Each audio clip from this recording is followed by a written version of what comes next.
रात का आखिरी स्टेशन। साल 2019 की बात है। नवंबर का महीना था और रात के करीबी 1:15 रहे थे। घना कोहरा था और ठंडी हवा हड्डियों तक चुभ रही थी। पश्चिम भारत का एक छोटा सा रेलवे स्टेशन, भानागढ़ जंक्शन, जो अब लगभग वीरान हो चुका था।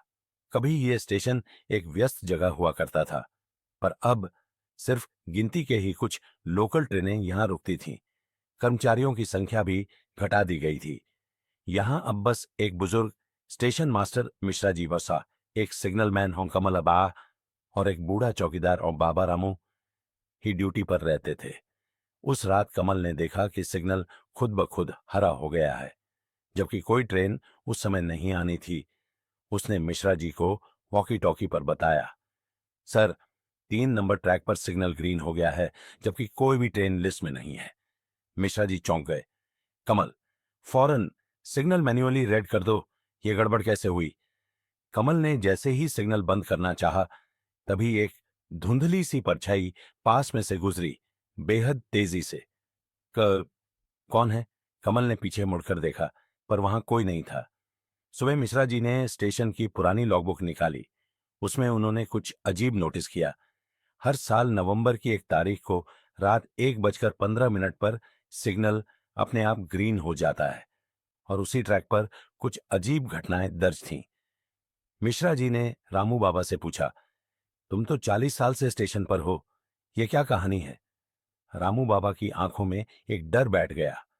उन्होंने कांपती आवाज में बताया, साहब, 1982 में इसी स्टेशन पर एक भयानक हादसा हुआ था। एक मालगाड़ी ने एक लोकल ट्रेन को टक्कर मार दी थी। 50 से ज्यादा लोग मारे गए थे।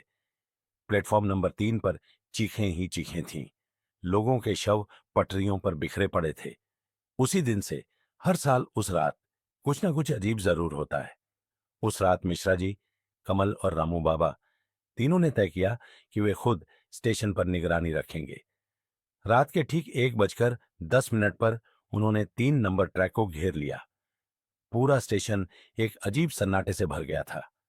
1:15 होते ही अचानक सिग्नल फिर से हरा हो गया।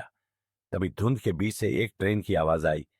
हॉर्न, इंजन की गड़गड़ाहट, खिड़कियों में बैठी सवारियां, सब कुछ। लेकिन जब ट्रेन पास आई तो किसी ने देखा, वो ट्रेन पारदर्शी थी।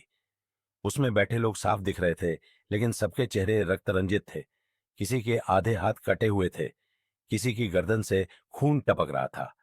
सब आंखें घूरती हुई, जैसे कुछ कहना चाहती हों। कमल के पैरों तले जमीन खिसक गई। ये क्या है?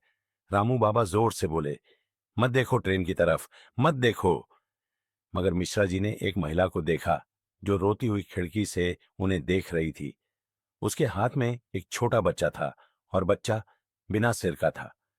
उस ट्रेन ने प्लेटफॉर्म नंबर 3 पर 2 मिनट का स्टॉप लिया, पर किसी ने चढ़ने की कोशिश नहीं की, कोई उतरा भी नहीं।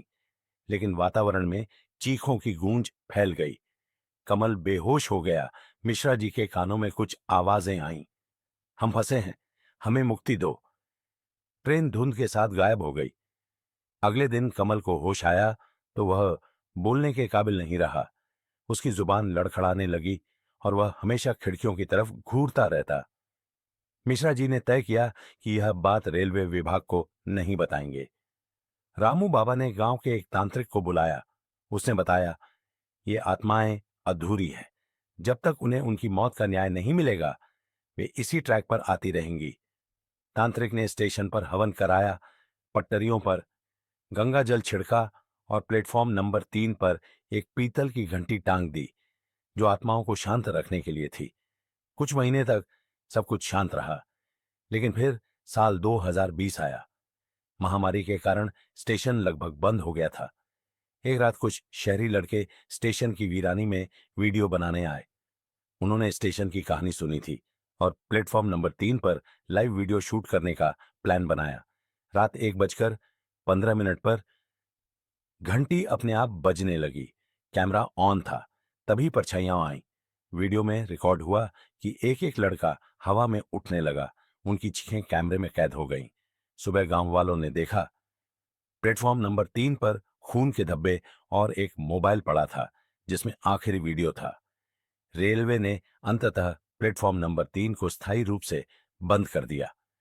वहां एक बोर्ड लगा दिया गया, इस प्लेटफॉर्म पर प्रवेश वर्जित है, यहां आत्माएं विश्राम करती हैं,